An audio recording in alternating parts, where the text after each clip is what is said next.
All right, what's up, guys? Here today with Gritty Bowmen on the Kickers vlog. We're going to be doing another Hunting Heroes to go with our series. So let's get some background information on you. What got you into hunting? Oh, when I just as a little kid, my dad was a bow hunter, and so as soon as I got to be old enough to get a bow, I think he bought me a bow. You know, I had a few different recurves when I was 8 or 9 years old, but I got my first hunting rig set up where I could actually kill a deer with I got a recurve, 50-pound recurve. I think I was 12 years old. Nice. 40, 50-pound recurve, and then I started hunting. What brand was it? You know, it was back then. It was just a fiberglass recurve from the sporting goods store. There was no, I don't remember. I can't say it was like a bear bow or something like that. I don't think it had a name brand at all. It was green fiberglass with a rubber handle. And what's so funny is, I mean, it didn't really have compounds at the time, especially for youth. Yeah. And the compounds were just coming out onto the scene, and so that's what I grew up hunting. Nice. Hunting with. What has been your favorite experience over the time that you've hunted? What's your favorite? My favorite hunting experience. I think, man, hunting's so awesome. Yeah. So it can really depend, but I would say my all-time greatest hunting, one of the pinnacles of my hunting career or life, was I went on an archery elk hunt with my cousin Ben, and we only had 2 days, and we bought tags over the counter, and we drove off into the mountains, and then we drove an old Volkswagen Bug and parked it, and then we hiked off into the hills, and it started snowing.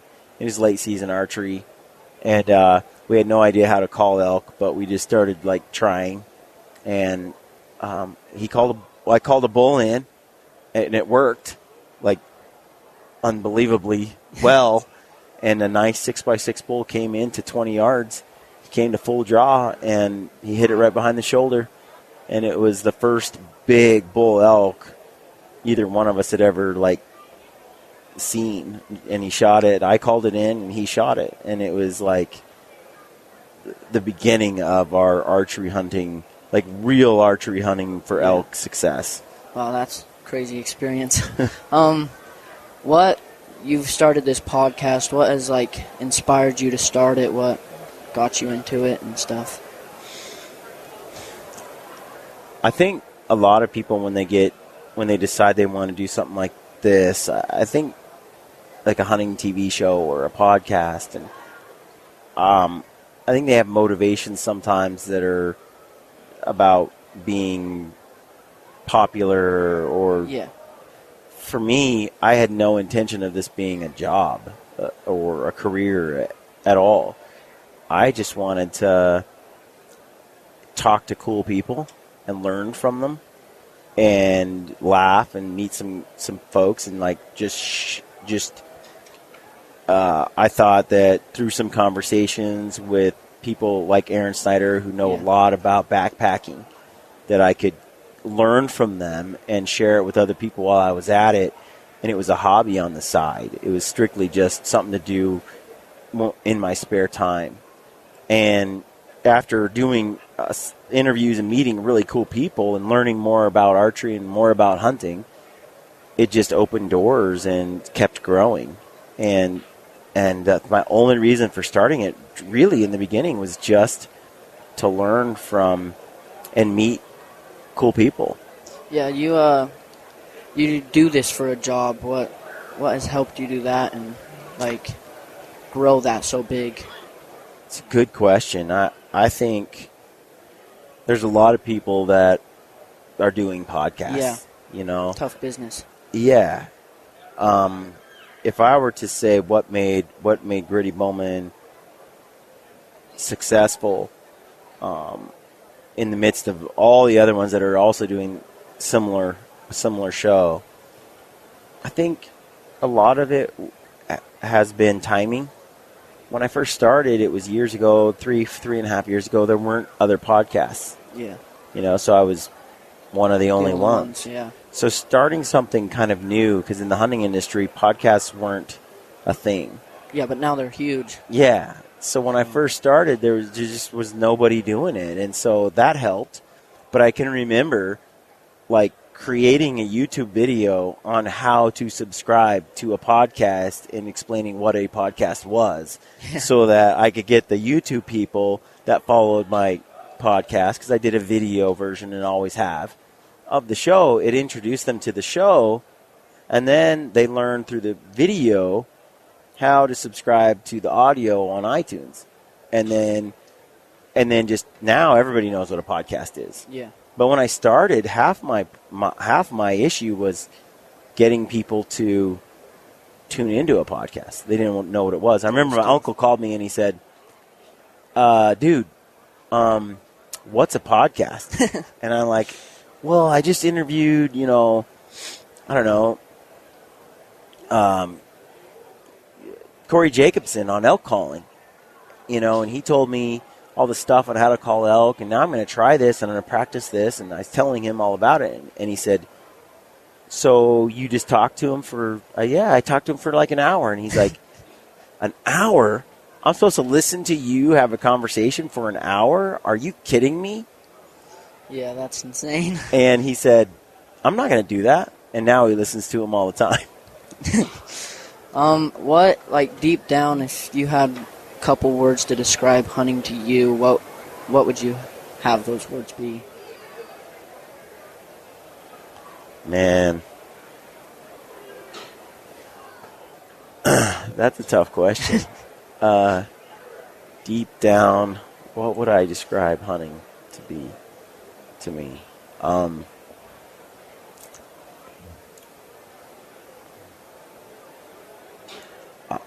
Hunting's such a complicated thing because you're out there killing an animal, which is not easy to do, but then you want to, and they taste good, and it's like so many things in one. Yeah. I would say hunting is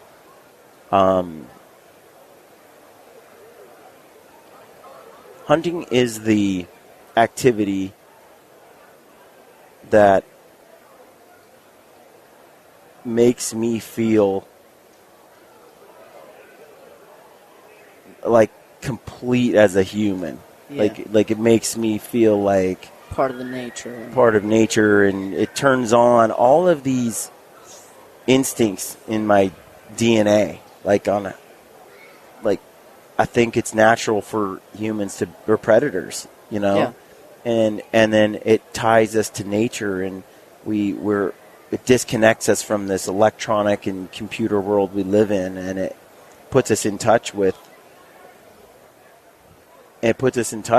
the world, the natural world, and then it's how I eat. Yeah. Like I pretty much eat what I kill. Yeah, and knowing where your meat from is a huge part of hunting, and that's why most hunters pretty much do it. So, but if I said I only hunted for the food, it'd be a total lie. Yeah, because there's a huge part of me that hunts because mature, big. It fulfills me. Yeah, I feel alive. I feel in the present moment. Yeah, like I don't think there's very many things in this world that you can engage in that puts you in the present state of mind, like hunting. Because once you begin a stalk on like a bedded mule deer buck, and the closer you get, the more you're not thinking about your email. Oh no, you're not thinking about the oil change you need. You're not. You are fully and 100% in the present. You're trying to be as silent as possible. Yeah. You're trying to move in a way. You're trying to stay hidden. Your adrenaline's pumping, and all other things leave your mind. And that state of mind is not easy to achieve in today's world, except through hunting. Yeah. So I think it's compelling in that way, and you're drawn to it for that reason, and the rest of it is like bonus, Yeah. And certainly meat in the freezer and feeling healthy Yeah, that's is a big part of it yeah. too. So it's like this package. It's perfect. Yeah. When you hear the word conservation, we've been coming out. We're working on like both sides of the story, anti-hunting and hunting. When you hear the word conservation, what do you think about? Like to do with hunting. Right. Conservation. When I hear the word conservation, I think it means protecting the natural world, the resources that we have, the wildlife and wild places that we have for future generations. Yeah. For my kids and their kids and their kids, for everyone that's in, as Theodore Roosevelt said, like everyone in the womb of time. Yeah. It's not just for me now. It's conserving the natural world for people to come. Yeah. You know, it's increasing the health of the natural world that we have surrounding us today. Yeah, and we yesterday when in the video that we did with Shed Crazy, we talked about how the hunting society raises more money for nature than anything else out there because we're putting more money into it, and Yep. we were just talking about that. So It's amazing. if you had one word of advice to help me through hunting, to help me through YouTube and growing this, what would it be? I think that your motives for why you do it are of the ultimate importance. Yeah. Because if you do it for the right reasons, everything else will fall into place. Yeah. Like if you do it because you love wildlife and you love the outdoors and you love the adventure of hunting and you love to help other people, I think that everything will fall into place. Not just in this, but in your whole life. The second thing I would say is I think that gratitude, if you're a thankful person for everything in your life, because there's too many people I think out there that sit there and say, I'd be successful, but this didn't work out. Or if I only had this opportunity like that guy, then I would be able to do this. Or if I was just taller, I could dunk a basketball. And it's like, it's just all this stuff about how if you had XYZ, then you'd be successful. And I think that's the wrong way to look at life. The right way to look at life is, man, I'm so thankful I got 2 legs and I can walk. Yeah. I'm so thankful that I met so-and-so and that they helped me out. I'm so thankful that I have a cool family that takes care of me. And when you approach the world from that perspective, where you have immense levels of gratitude, the rest of your life, it's hard to have a pity party for yourself or to fail, because you're just that way too. You're thankful every day, even when I got to do the dishes and it's not a particularly exciting day. It's like, but I'm alive and I'm healthy and I'm happy. Yeah. And I think gratitude is huge. Focus on what you have and be thankful for it, even when it's not that big a deal. Yeah. Still, man, we're lucky here in America, especially. Yeah. All right, guys, this is Gritty Bowman or Brian. Thanks for watching. Make sure to subscribe.